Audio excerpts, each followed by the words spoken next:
তোমার সময় এখনো আসেনি, কিন্তু আসবেই। বন্ধুরা, তুমি হয়তো এখন এমন একটা জায়গায় দাঁড়িয়ে আছো যেখানে চারপাশটা অন্ধকার। মনে হচ্ছে কেউ তোমার স্বপ্ন বুঝতে চায় না, কেউ তোমার কষ্ট দেখতে পায় না। তুমি চেষ্টা করছো, দিন রাত পরিশ্রম করছো, কিন্তু ফল পাচ্ছ না। তখনই মনে হয় হয়তো আমার দ্বারা হবে না। কিন্তু জানো তো, ঠিক এই সময়টাই সবচেয়ে গুরুত্বপূর্ণ। কারণ একটা বীজ যখন মাটির নিচে থাকে তখন কেউ তার প্রচেষ্টা দেখে না, কিন্তু সে নিজের ভিতরে প্রস্তুতি নিতে থাকে, ধৈর্য ধরে, সহ্য করে। শেষ পর্যন্ত একদিন সেই বীজেই বিশাল এক বৃক্ষে পরিণত হয়।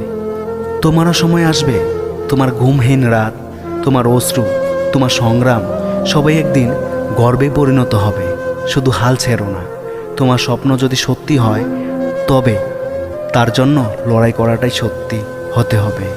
জীবন সহজ নয়, কিন্তু যারা কখনো থামে না, জীবন তাদের পথ খুলে দেয়।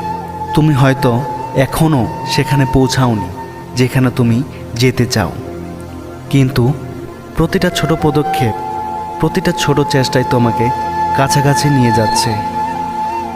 মনে রেখো, তুমি হেরে যাওনি যতক্ষণ না তুমি নিজে হাল ছেড়ে দিচ্ছ। তুমি থেমে যাওনি যতক্ষণ না তুমি নিজের উপর বিশ্বাস হারাও। আর তুমি একা নও, এই লড়াইয়ে আমরা সবাই আছি।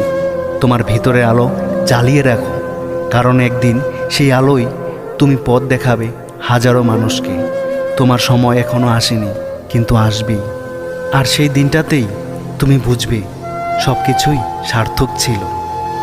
এরকম আরও ভিডিও পেতে হলে আমার এই চ্যানেলটিকে সাবস্ক্রাইব করে পাশে থেকো, এবং পুরো ভিডিওটি দেখার জন্য অসংখ্য ধন্যবাদ।